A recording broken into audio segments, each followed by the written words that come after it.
Cuando Pablo Escobar cayó abatido el 2 de diciembre de 1993 en una azotea en Medellín, se selló el destino del distribuidor más poderoso del mundo.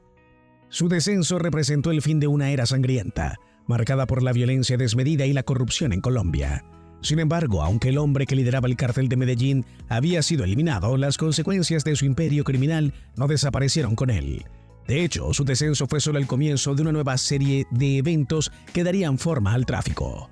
¿Quieres saber lo que ocurrió con todo su negocio? Te lo cuento al final de este video. Antes de comenzar, asegúrate de suscribirte a nuestro canal y activar la campanita de notificaciones para no perderte ningún contenido nuevo. Ahora sí, entremos en el fascinante mundo de Pablo Escobar. El fin de Pablo Escobar marcó un giro importante en la guerra contra el tráfico, pero no fue el final del negocio de las sustancias. Con su descenso, el cartel de Medellín se fragmentó.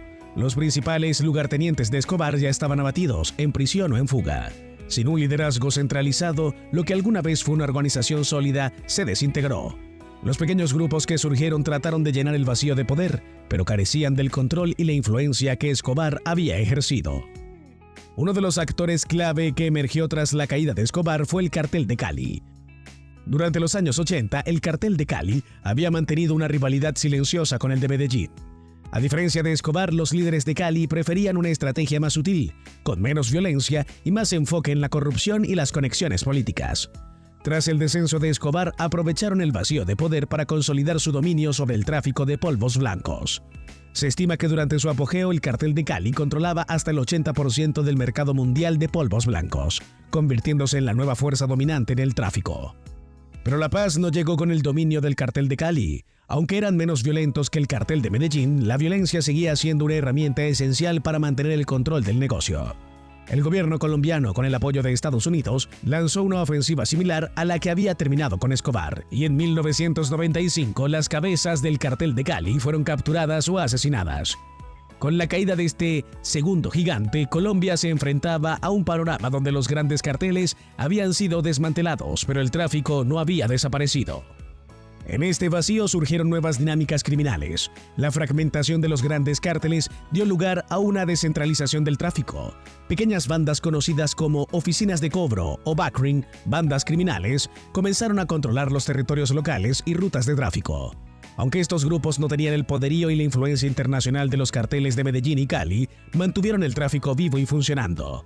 Estas bandas operaban con niveles altos de violencia, disputándose pequeñas áreas y puntos estratégicos, lo que mantuvo a Colombia en un estado de inestabilidad y conflicto durante los años posteriores.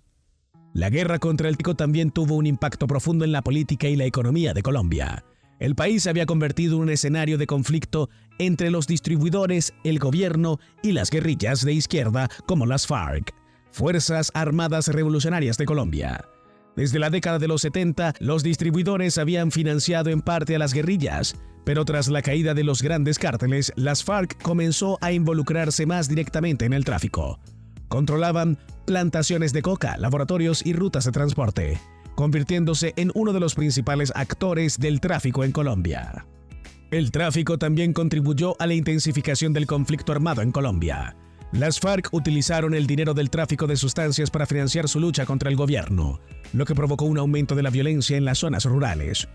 La lucha entre las fuerzas del gobierno, las guerrillas y los grupos paramilitares, que también estaban involucrados en el tráfico, dejó un saldo de miles de abatidos y desplazados. El tráfico no solo se había convertido en un problema de seguridad, sino que también exacerbó el conflicto social y político que había estado latente en el país durante décadas. Si estás disfrutando el video, déjanos un me gusta y no olvides comentar cuál es tu escena favorita de Narcos de Netflix. Uno de los efectos más duraderos del descenso de Escobar y la caída de los grandes cárteles fue el impacto que tuvo en la imagen de Colombia en el mundo. Durante los años 80 y 90, Colombia había sido conocida como el epicentro del tráfico y ciudades como Medellín y Cali eran sinónimo de violencia y crimen. Sin embargo, tras el descenso de Escobar, Medellín experimentó un proceso de transformación.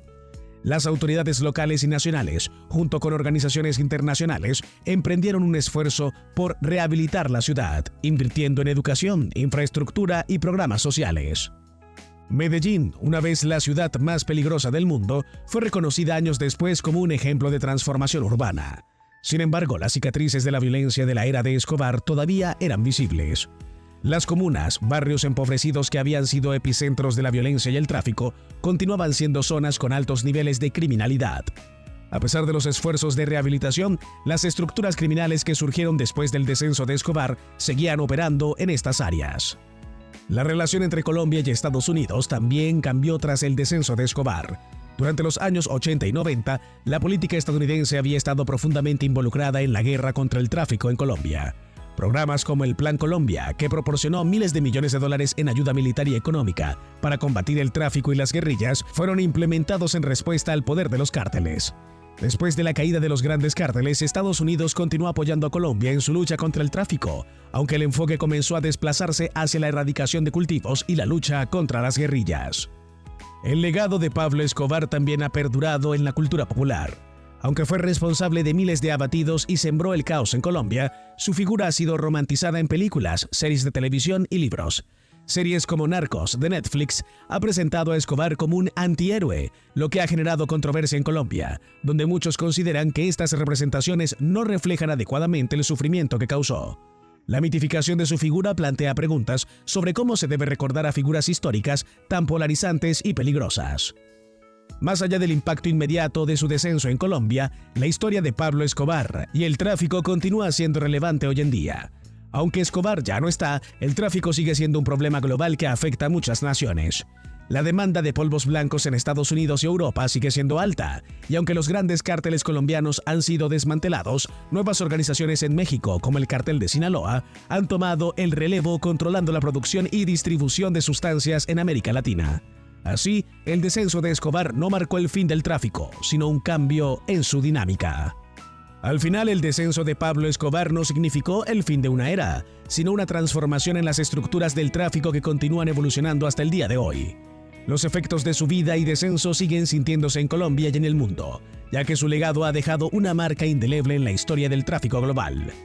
Las lecciones de su caída y las repercusiones posteriores son un recordatorio de la complejidad del combate a estas organizaciones criminales y del impacto que pueden tener en sociedades enteras.